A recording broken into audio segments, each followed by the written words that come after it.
The PMS doctor says, can you give good examples for setting boundaries? I hear so many try and set boundaries, and it sounds like more manipulation. Yeah, this is how you want to set a boundary, right? You want to first tell them what it is that you want.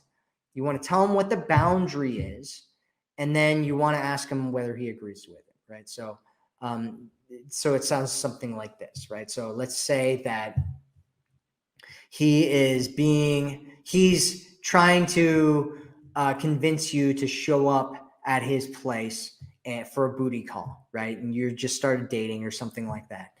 It sounds like something like, you tell him what you want, where you say, hey, I'd love to, that sounds like it's a lot of fun, and I would love to do that sometime in the future, right? So that's telling him what it is that you want. And then you say, however, right? However, it's important to me that, and whatever your boundary is, that I really get to know somebody. I'm in a relationship. I, have a lot of comfort and trust and friendship with a man before, I go over to his place.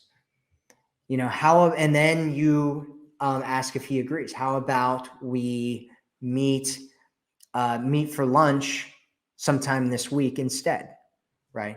So you're telling him what you want, you're telling him what the boundary is, and then you're asking him if he agrees to it. That's how you set a boundary. So, he says, hey, he sends you a text message. He's like, hey, Miss PMS doctor, you got such a really interesting name. Why don't you come on over to my place and maybe we can, kind of dance a little bit together tonight, if you know what I'm saying, right? And you're like, whoa there, Mr. Fast Man. That sounds really interesting to me, and I'd love to do that sometime in the future. However, I need, it's really important for me that I'm in a relationship before I go over to a man's house and, over to a man's place and sleep with him or something like that.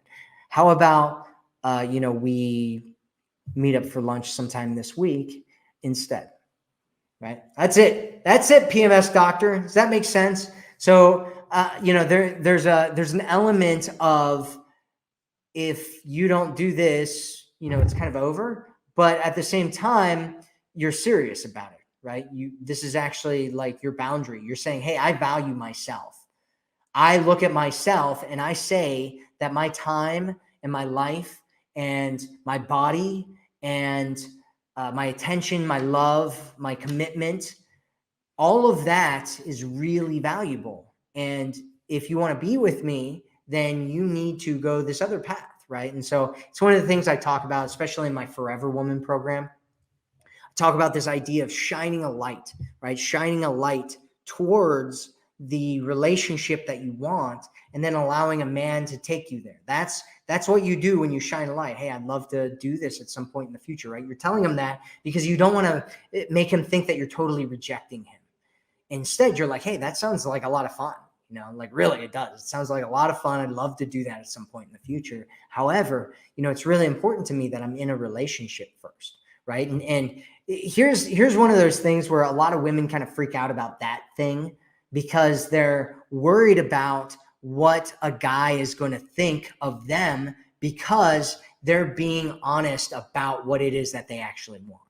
Right? Like everybody's scared right now to talk about what it is that they want. Like I say beginning today, PMS doctor, I say beginning today, let us declare, let us set a new standard. Let us take a stand. Let's take a stand for being radically honest with each other, right? Instead of playing all these games and pretending something else that we do or we don't want something, how about we just be honest with people and they get to decide whether they want to be a part of this or not. And if they do, that's great.